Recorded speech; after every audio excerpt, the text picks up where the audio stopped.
Parou, prendeu, olhou, pensou e toma lançamento. Boa bola, pintou mais um, chute no canto, é gol! É gol, é gol, é gol, é gol,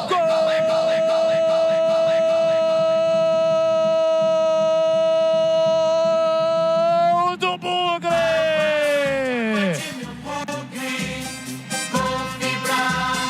Arthur tem a 18 estampada na camisa. Vinícius e Uji do meio livre do meio campo, ninguém marcou. Ele meteu um passe espetacular por elevação para Arthur, que apareceu sozinho na cara do goleiro Túlio. E aí ele não teve dúvidas, levantou a bola não subiu, mas foi no cantinho esquerdo. O goleirão ainda tocou na bola, mas não conseguiu evitar.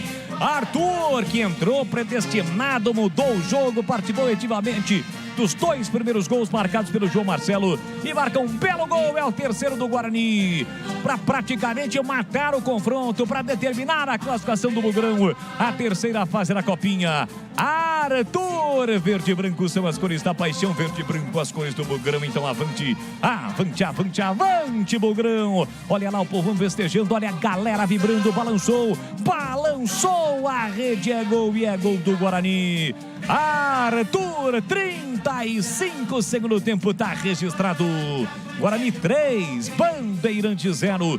Túlio não chora não, goleirão, a bola torme no fundo da sua rede. E o detalhe no gol, Arthur, terceiro do Guarani, Vladimir. Qualidade no passe dado pelo Vinícius e Uji, né? E tranquilidade e qualidade também pro Arthur. Mandar a bola pro fundo das redes, né? Com tranquilidade marca o terceiro gol, o Guarani amplia 3-0.